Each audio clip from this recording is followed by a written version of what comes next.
যেহেতু মাল বানাইবার লেগে এমপি হয়েছি না, আর কেউ 2 নম্বরই মাল বানাইতে দিতাম না।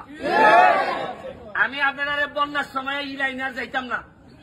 আর কোনদিন যদি সুযোগ পাই, ছাতক যদি আই, ওই 22 সালে আসলাম রাত্রে আধা বতো আইনটা মাঝে কয় ই নদীর মধ্যে আইনা কয় ডাকাইতে ধরবে একটু পরে বেলে। এবার আমি ওই যে খিতা কমে তুমি কও কিতা ডাকাই ধরবে, আলাপ হইছে না তা ডাকাইতের সাথে। এরপরে বেটার লিয়া গিয়া টানাত গিয়া কত ঝামেলা জুমেলা পাওয়া আইছি। এবার এবারও আইসি, এবার দিনও আইসি, বারবার ডাকাইতে নিরাজ ধরে।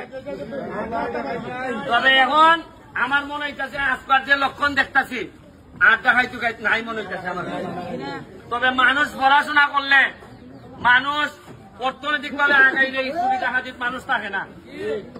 আমি যৎকাল পারছি সরকারি ভাবে জননেত্রী শেখ হাসিনা যৎকাল পারেন আপনাদের এমপি চেয়ারম্যান সাহেবদের মাধ্যমে চাউল পাঠাইতেছেন। আমি আমার নিজের ব্যারিস্টারির ইনকাম থেকে কয়েক লাখ টাকা ত্রাণ লইয়াছি আপনাদের এলাকার। সিলেট দিয়ে আইছি, ইটই লগিয়া ত্রাণ হিসাবে আইছি না, আইছি যে আমার এলাকার আমার মা বোন বিপদে পড়লে যেভাবে আপনারা যাইবা, আপনারা বিপদে পড়লে আমি আইতাম, ইটই মনুষ্যত্বের দাবি নিয়ে আমি আপনারা এখানে ত্রাণ বড় জিনিস না। আইসি লগিয়া বিপদে পড়লে যদি না আইতাম পারি তাহলে কিতা খালি বিয়া সাজি যাইতাম আমরা না কিতা। আসল সম্পর্ক তো উঠে যখন মানুষ বিপদে পড়লে আয়। আজকে আমার সোনারঘাট মাধবপুর যদি বিপদে পড়ে আপনারা যাইতেন না আমার লেগে, এতেই কিন্তু আত্মীয়তা তৈরি হয়। মানুষে আগে মনে করতো খালি বোন বিয়া দিলে বুঝি আত্মীয়তা হয়, জি না, খালি বোন বিয়া দিলে যেটা আত্মীয়তা হয় ইটা জামাই এখন বোন দিয়ে দিচ্ছে। বরং মানুষের দুঃসময়ে খালিয়া যদি আত্মীয়তা হয়, এই যে আজকে আমি আইছি একটা আত্মীয়তা তৈরি হয়েছে আপনার সাথে। আমার জীবনে যখন আমি পুরা হয়েছে মিডিয়া এমন হইতে পারে আপনার পুলাইনটা আমার সাথে লেখা হইতে পারে। বলবো যে ওই যে বেটা যে আমরা যখন ছোট আসলাম ওই ব্যারিস্টার সুমন আইছিল, আই আমরা সাহায্য করে গেছে। এমন হইতে পারে আপনারই একটা ফুলা আমার শেষ বয়সে বুড়া বয়সে আমার টানতে পারে।